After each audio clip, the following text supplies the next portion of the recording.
Hello friends, જય માતાજી. આજે આપણી સાબુદાણા, ટમેટા અને બટેટાના લુરખા બનાવવાના છે. તો આ રેસીપી તમને ગમે તો લાઈક કરો, શેર કરો અને આવી જ નવી નવી રેસીપી તમારે જોવી હોય તો અમારી ચેનલને સબસ્ક્રાઈબ કરો અને બાજુમાં આપેલું બેલ આઇકન દબાવો એટલે અમારી રેસીપી સૌ પહેલાં તમને જોવા મળશે.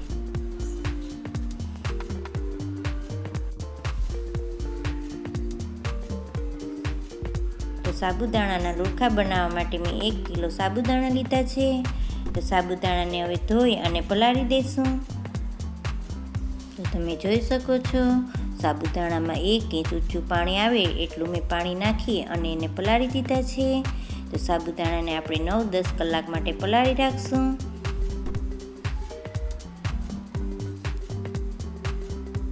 તો 9-10 કલાક થઈ ગયા છે અને આપણે સાબુદાણાને જોઈ લઈશું.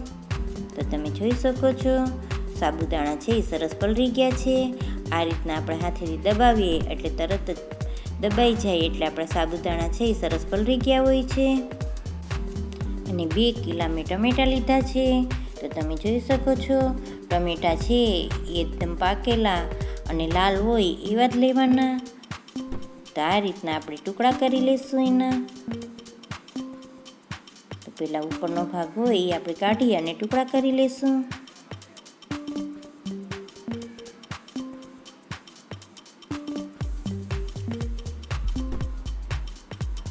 તો આ રીતે આપણે બધા ટમેટાના ટુકડા કરી લીધા છે. હવે આપણે એને મિક્સર જારમાં લઈ અને ક્રશ કરી નાખશું.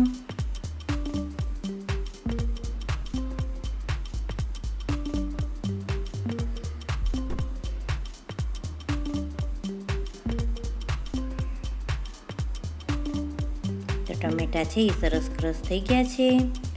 હવે આપણે એક ચાયણીમાં નાખી અને એને ગાળી લઈશું. તો ચાયણી છે આપણે સાબુદાણા છે એના ઉપર જ રાખેલ છે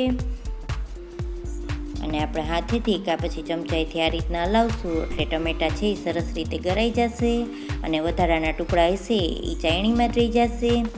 તો ટમેટા છે એ આ રીતના ગાળીને જ નાખવાના. બાકી જ્યારે આપણે લુરખા બનાવશું ત્યારે ટમેટાના ટુકડા હશે તો એ મશીનમાં આડા આવશે. એટલા માટે આ રીતના ગાળી અને પછી જ નાખવાના. અને જે વધારાના ટુકડા હોય એ પાછા આપણે મિક્સર જારમાં લઈ અને ક્રશ કરી લઈશું. અને જે બીજા ટમેટા બાકી છે એ પણ લઈ લઈશું. તો આ રીતના આપણે બધા ટમેટાને ક્રશ કરી અને ગાળી લઈશું.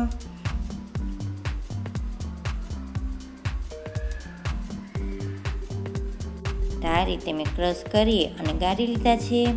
હવે થોડા ટુકડા જેવું છે એ પાછું આપણે એકવાર મિક્સર જારમાં લઈ અને પાણી નાખી અને ક્રશ કરી લઈશું.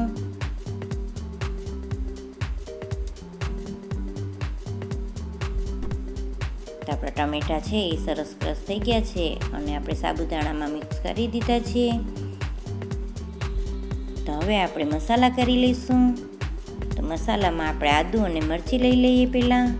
તો મરચી છે એ મેં 15 થી 20 નંગ લીધેલ છે અને 50 ગ્રામ મેં આદુ લીધેલ છે.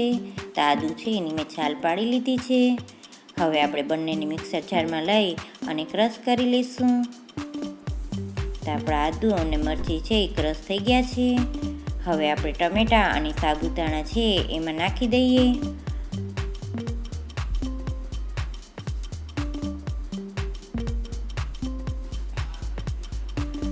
અને 3 ચમચી જેટલો મરી પાવડર નાખી દઈશું.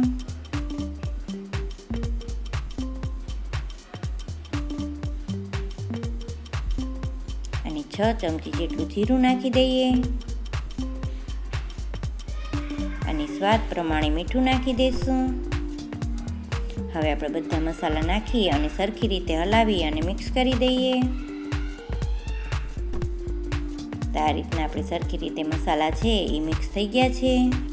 હવે આપણે 1 લીટર જેટલું પાણી નાખી દઈશું. તો પાણી નાખી અને પછી હલાવી લઈશું.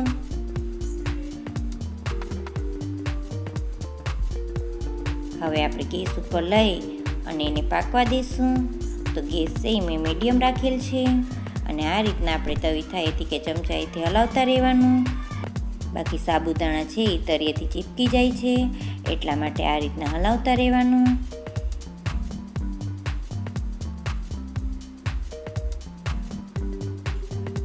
થોડી વાર આપણે આ રીતના હલાવશું ગેસ ઉપર, એટલે એનું મિશ્રણ છે એકદમ ઘટ થતું જશે.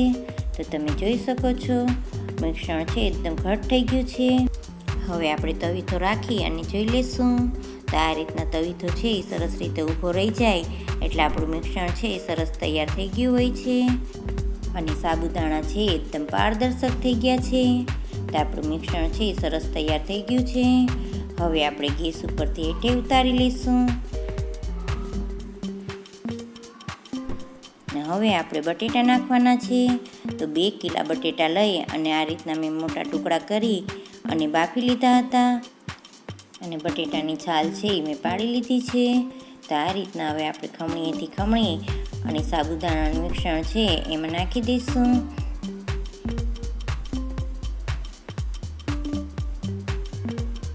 તો આ રીતના મેં બધા બટેટા ખમણી અને સાબુદાણાના મિશ્રણમાં નાખી દીધા છે. હવે આપણે તવીથાથી સરખી રીતે હલાવી અને મિક્સ કરી દઈશું. તો આ રીતના તવીથાથી સરખી રીતે આપણે મિક્સ કરી દીધી છે. હવે આપણે મેસરની મદદથી એને દબાવી દઈશું. તો આ રીતના આપણે દબાવશું એટલે બટેટા છે એ સરસ રીતે મિક્સ થઈ જશે. અને ઠંડુ પડે પછી આપણે એના લુરખા પાડી લઈશું. તો મિશ્રણ છે એ સરસ ઠંડુ થઈ ગયું છે. તો હવે આપણે આ રીતની સ્ટારવાળી છારી લઈ અને લુરખા પાડી લઈશું. તો આપણું મિશ્રણ છે એ આપણે મશીનમાં ભરી લઈએ.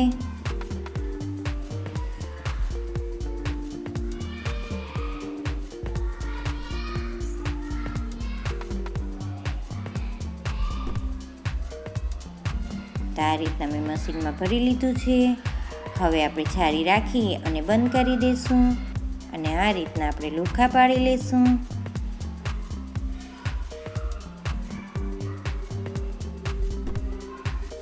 અને આ રીતે તમે પ્લાસ્ટિકની બેગમાં પણ બનાવી શકો.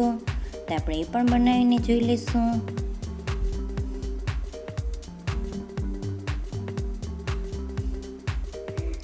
તો કોઈ પણ વાસણ હોય ઊંડું એમાં આપણે પ્લાસ્ટિકની બેગ રાખી દઈશું. તો આ રીતે આપણે પ્લાસ્ટિકની બેગ રાખી અને એમાં મિશ્રણ ભરી લઈએ.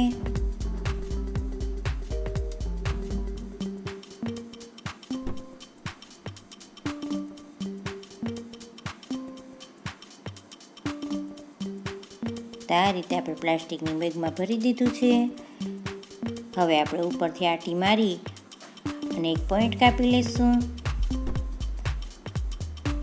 તો આ રીતના આપણે પોઈન્ટ કાપી અને પછી લુરખા પાડી લઈશું.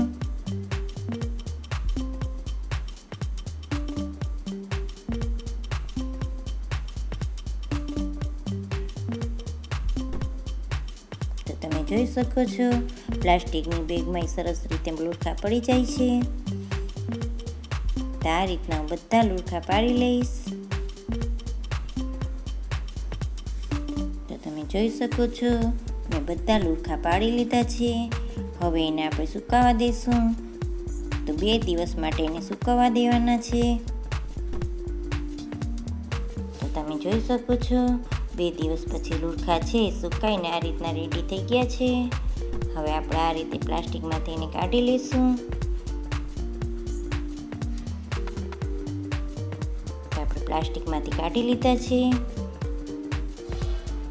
અને આ લુરખાને આપણે ડબ્બામાં ભરી અને આખું વર્ષ સ્ટોર કરી શકીએ છીએ. તો હવે આપણે થોડાક તરી અને જોઈ લઈશું. તો તેલ છે મેં ગરમ કરવા મેલી દીધું છે. હવે તેલ ગરમ થઈ ગયું છે કે નહીં ચેક કરી લઈશું. તો આ રીતના આપણે કટકો નાખી અને જોઈ લેવાનું. આ રીતના આપણે નાખી અને તરત જ ઉપર આવી જાય એટલે તેલ છે એ સરસ ગરમ થઈ ગયું હોય છે. તો હવે આપણે ખાવા હોય એટલા લુરખા તરી લઈશું. અને આ રેસીપી તમને ગમી હોય તો મને કમેન્ટમાં જરૂરથી જણાવજો. તો આપણા લુરખા છે સરસ તરાઈને રેડી થઈ ગયા છે.